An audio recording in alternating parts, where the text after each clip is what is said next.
Di sana mungkin temu kangen sama keluarga, dan ternyata hari Minggu deh itu udah mulai pada sakit gitu. Jadi memang beruntun gitu. Dan di sana langsung berjamaah gitu, rame-rame kan, kenakan si Kana, terus Kala, terus ada mbaknya juga, ada Mbak Ina, ada Shiva, juga ada saudara-saudara lain dari keluarga Jogja juga kena.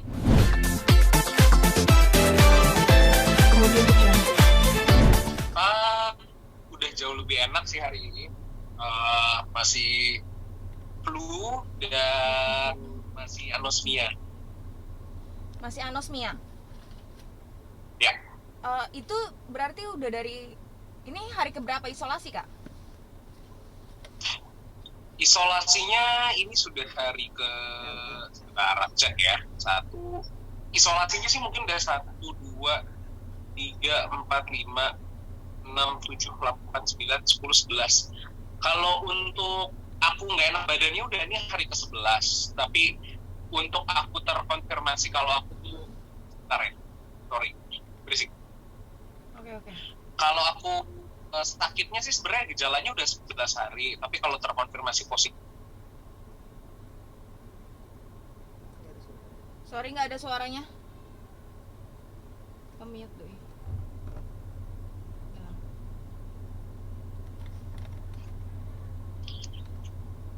Halo? Ya, halo, sorry ada telepon masuk. Aku matiin dulu tadi. Oke, Kak, mungkin boleh diulang, Kak. Ini hari yang keberapa, Kak? Oke. Jadi kalau dari gejala awalnya tanggal 5 Juni. Jadi kalau sampai hari ini udah 11 hari. Tapi dari 5 Juni memang belum aku cek gitu. Aku baru PCR itu tanggal 7 dan baru ketahuan memang ternyata aku positif. Ya udah dari tanggal itu berarti kalau misalnya dihitung dari pertama kali positif ya ini udah sekitar 9 hari lah. Ini berarti ini isolasi hari ke 9. Memilih isolasi mandiri berarti awalnya gejalanya apa aja, Kak, yang dirasain? Pertama itu aku demam ya. Aku ngerasa meriang, merasa kedinginan sampai pas awalnya tuh tanggal 5 tuh aku setiap 2 jam sekali tidur tuh bangun gitu. Terus padahal udah AC tuh udah kecil, cuman aku udah pakai kaos kaki, udah pakai selimut, tetap aja ngerasa tetap kedinginan. Pokoknya nggak nyaman banget. Nah, pagi bangun, habis itu aku flu berat, aku bersin setiap saat.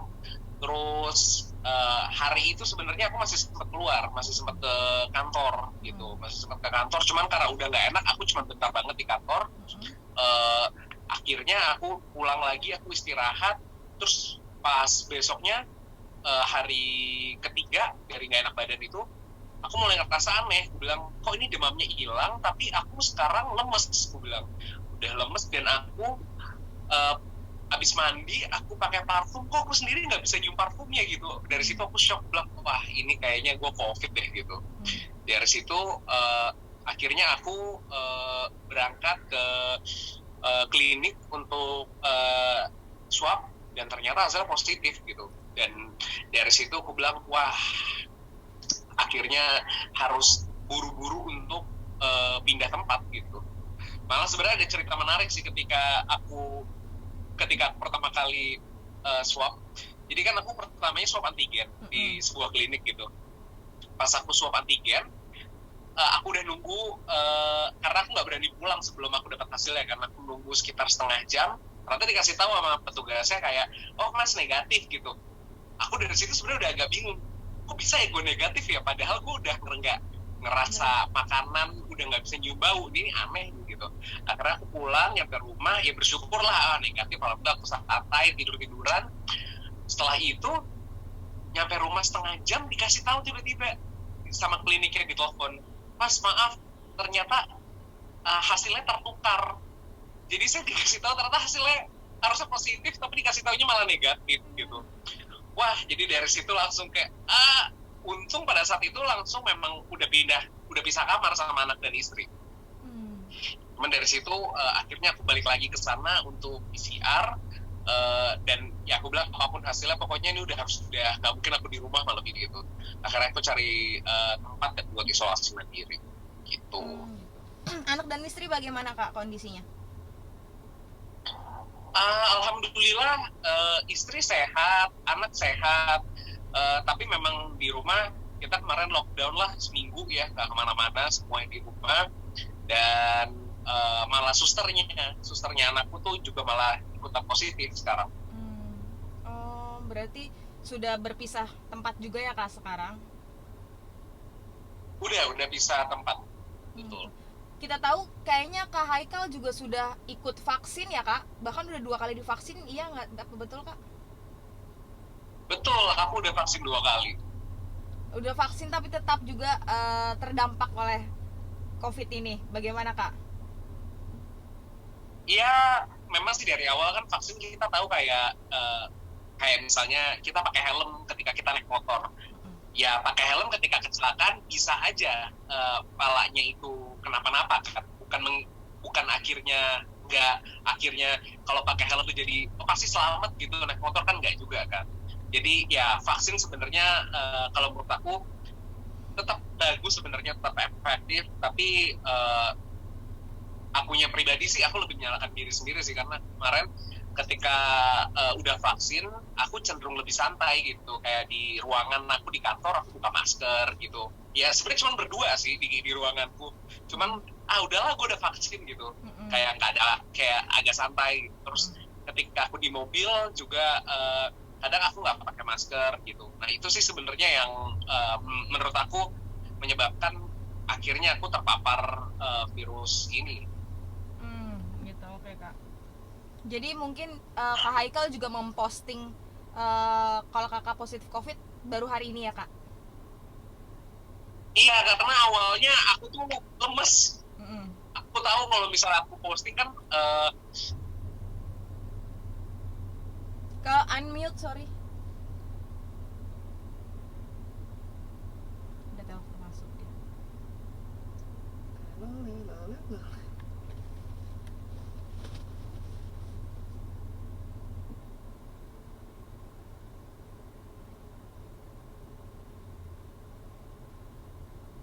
Cek. Gue lagi baca captionnya Saskia Makeup anjing. Dia juga kena COVID di Jogja. Cabut. Iya ada. Sulap deh.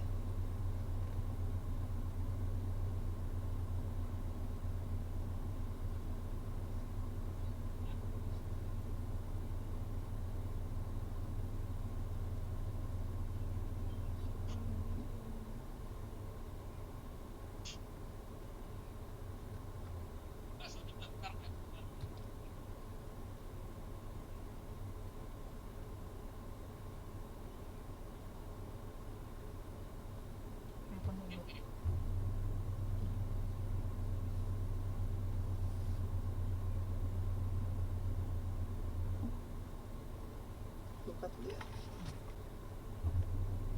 Connect ya. Connect. Kayaknya gara-gara abis nelpon deh. Iya kayaknya dah. Kayaknya gara-gara doi abis nelpon ya. Terus dia harus diapain? Viral?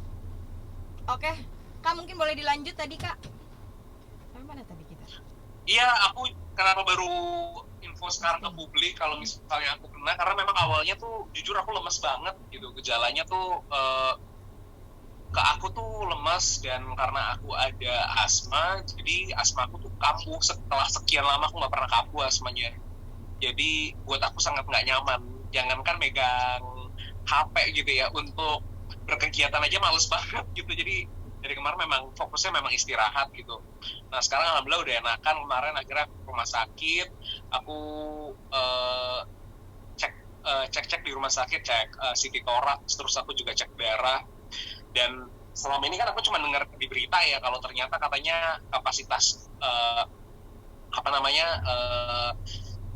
rumah sakit itu udah mulai penuh gitu ya. Kemarin tuh aku menyaksikan sendiri sih. Jadi eh, aku tanya aku sendiri, aku nunggu untuk CT toraks dan aku ambil darah tuh dari jam 11 siang, baru selesai proses aku tuh jam 5:30 sore gitu. Selama itu, padahal kalau misalnya normal itu paling cuma sejam selesai. Dan di rumah sakit tuh ketika aku masuk IGD pun aku nggak bisa untuk tiduran, aku hanya bisa berdiri nungguin giliran. Sepenuh itu sih rumah sakit.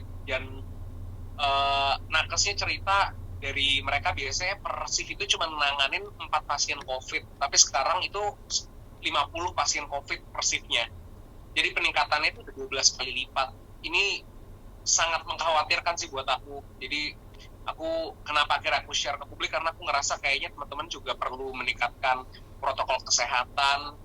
So kalau kalian udah vaksin, jujur itu nggak menjamin kalian bakal aman-aman aja. Jadi please, udah vaksin pun ya tetap aja prokes jangan dilupakan. Kalau nggak kayak aku sekarang, hasilnya begini deh. Oke Kak, hari ini juga Kak Kia memposting bahwa anggota keluarganya, anak-anaknya terutama ya kayak juga terdampak COVID ya Kak ya. Kak Haikal Iya, tahu betul. itu, apa sudah berkabar juga dengan keluarga beliau lagi di Jogja ya Kak? Udah kebetulan dia itu baru ke Jogja itu hari Kamis minggu lalu ya. Dan setelah memang dia udah nggak ke Jogja dari sebelum Lebaran ya, biasanya kan dia Lebaran di Jogja. Jadi dia ke Jogja, terus di sana mungkin temu kangen sama keluarga, dan ternyata hari Minggu deh itu udah mulai pada sakit gitu. Jadi memang beruntun gitu. Dan di sana langsung berjamaah gitu, rame-rame kan, kenakan si Kana, terus Kala, terus ada mbaknya juga, ada Mbak Ina, ada Shiva, juga ada saudara-saudara lain dari keluarga Jogja juga kena. Jadi memang banyak sekali sih yang kena sekarang. Gitu. Kalau ponakan sempet nanya nggak Kak, gejalanya apa? Nanya ya, kalau si karena itu ya kan asma sama mirip kayak aku, dia demam. Kalau aku lihatnya memang di keluarga aku rata-rata simptomnya ketika awal kena itu adalah demam. Kita selalu demam 3 hari pertama lah ya, demam. Abis itu kita menggigil. Setelah itu bagi yang punya asma kayak aku pasti asmanya kambuh gitu. Tapi kalau yang memang nggak punya asma, habis itu ya tinggal tunggu untuk recovery aja. Nah tapi kalau misalnya apa yang nggak bisa nyium dan nggak bisa ngerasa itu, ansomnia-nya itu tergantung orangnya lagi sih gitu. Kalau ponakanku sih masih pada bisa ngerasa ya. Kalau aku sih masih sampai saat ini belum bisa ngerasa. Tapi kalau Kak Kia sendiri dan Mas Hanung juga baik-baik aja ya Kak ya? So far alhamdulillah baik-baik aja, tapi ya dengan kejadian ini semua akhirnya memutuskan untuk isolasi mandiri ya, karena itu kan udah setengah dari anggota keluarganya kena gitu. Aku juga isolasi mandiri sih, semua di Jakarta juga. Keluarga aku udah duluan minggu lalu semua isolasi mandiri, istriku juga isolasi mandiri karena bahaya juga kan, walaupun kita bedain rumahnya sih.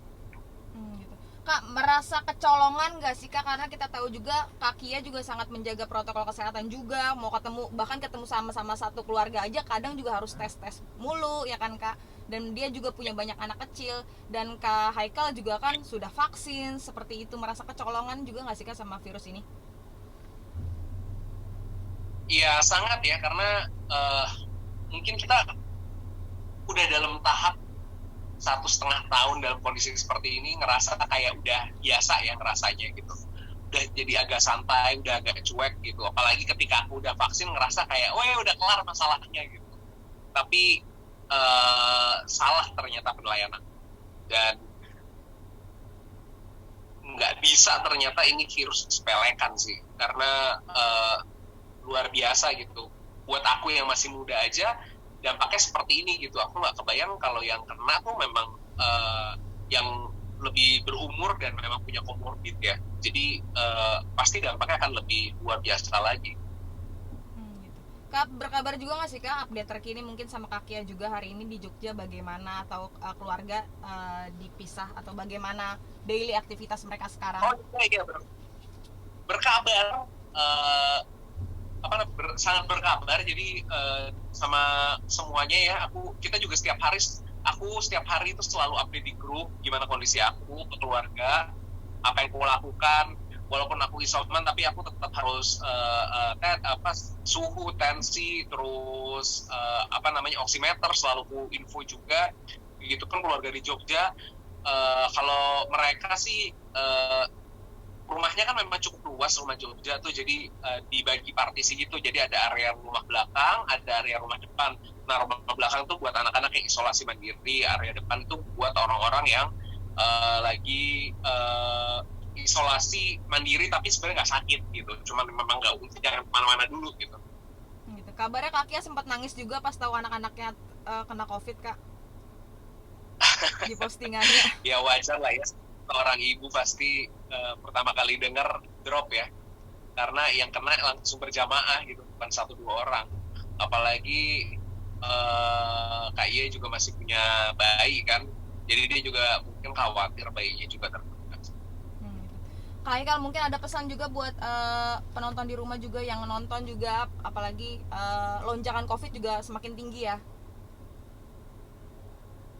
Ya, buat teman-teman di rumah, kalian harus sangat amat waspada dalam situasi genting seperti ini, karena COVID itu beneran nyata, beneran ada depan mata kita, dan protokol kesehatan, walaupun kita mungkin udah mulai capek ya, udah mulai lelah menghadapi ini semua, tapi ketika kalian kena ini dan kalian harus terkurung dalam satu tempat yang sama selama 2 minggu, believe me, itu nggak lebih enak sih. Jadi lebih baik kalian ikutin protokol kesehatan, harus pakai masker, dan yang aku sadarin memang lingkungan kecil itu malah membuat kita kadang-kadang menjadi lebih cuek gitu dengan protokol kesehatan. Sesimpel, aku curiga sih aku kenanya di kantor ya. Jadi ketika aku di kantor, aku buka masker. Karena aku ngerasa udah dekat, aku udah kenal, aku udah tahu. Jadi bahkan 2 hari sebelum aku sakit, aku tuh baru swab juga dan hasilnya negatif gitu. Jadi hari Kamis aku negatif, hari Sabtunya aku sakit. Jadi ya swab itu mendeteksi penyakit pada saat kalian tes. Bukan menjamin kalian tuh aman pada periode waktu seminggu kemudian, aman aja, santai aja gitu. Gak ada yang menjamin itu gitu. Jadi kalian benar-benar harus hati-hati sih gitu. Dan saran aku, ikutin anjuran pemerintah untuk kurangin mobilitas, karena aku sangat kasihan sama nakes. Kemarin pas ke rumah sakit langsung ngeliat kondisinya sendiri, dan aku lihat mereka sangat kewalahan menghadapi kondisi ini. Dan banyak banget orang-orang yang sudah berumur, utamanya aku lihat banyak banget yang mengalami sesak nafas. Jadi kalau misalnya kalian sayang sama orang tua kalian, please jaga diri kalian dengan taat sama protokol kesehatan. Dan ya buat aku juga sini ya, aku mungkin dapat teguran lah ya untuk lebih waspada dan lebih mawas diri. Gitu. Oke deh, siap. Kemudian